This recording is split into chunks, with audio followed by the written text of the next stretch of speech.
সুন্দরবনে বাঘের আক্রমণে মৌয়াল নিহত। সুন্দরবনে মধু আহরণ করতে গিয়ে সাতক্ষীরা রেঞ্জের নোটা বেকির বিপরীতে ভারতীয় অংশে বাঘের আক্রমণে মৌয়াল মনিরুজ্জামান বাচ্চু নিহত হয়েছেন।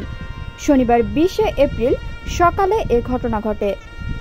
নিহত মৌয়াল মনিরুজ্জামান বাচ্চু শ্যামনগর উপজেলার গাবুড়া ইউনিয়নের ডুমুরিয়া গ্রামের মৃত আবুল কাশেম গাজীর ছেলে।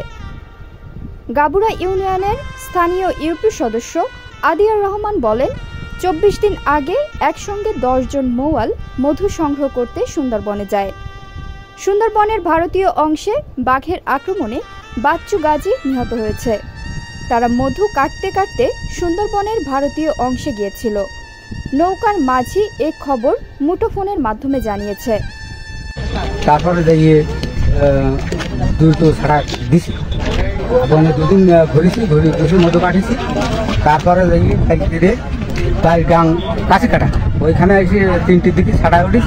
ছাড়া ওঠার পরে এক জায়গায় কেবল ওঠার সাথে সাথে বাঘ এসেছে, 500 বাঘে ধরা পরে আমরা সবাই এক জায়গায় ছিলাম। এক জায়গা থেকে করে ছাড়িয়ে গেছি।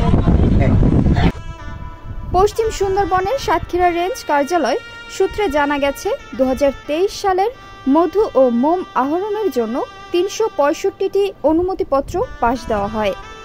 এসব অনুমতিপত্রের বিপরীতে 2450 জন মৌয়াল সুন্দরবনে যান।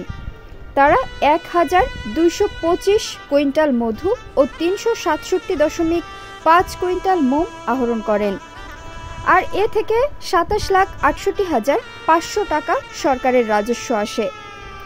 চলতি মৌসুমে 1500 কুইন্টাল মধু এবং 450 কুইন্টাল মোম আহরণের লক্ষ্যমাত্রা নির্ধারণ করা হয়েছে।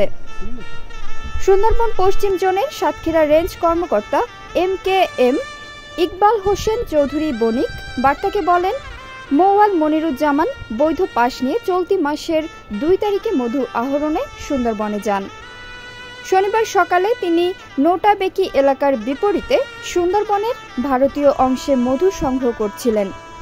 এ সময় হঠাৎ একটি বাঘ তাকে আক্রমণ করে গহীন বনে নিয়ে যেতে থাকে।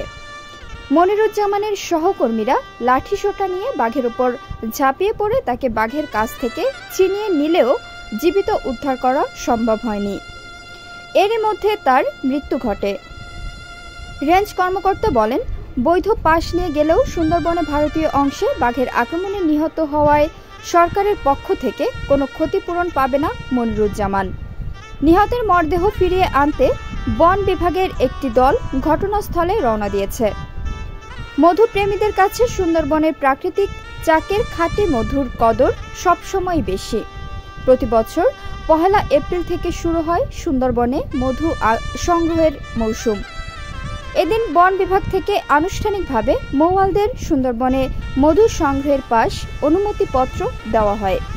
এজন্য আগে নৌকা সাজানোর কাজ শেষ করেছেন সুন্দরবন সংলগ্ন এলাকার মৌয়ালরা। এবার 2000-এর অধিক মৌয়াল সুন্দরবনে মধু আহরণে যাচ্ছেন বলে জানিয়েছেন সুন্দরবন সংলগ্ন এলাকার মৌয়ালরা। গত 1 এপ্রিল সকাল থেকে বন বিভাগের অনুমোদন নিয়ে 2 মাসের জন্য তারা জীবিকার সন্ধানে সুন্দরবনে মধু আহরণ করতে যান।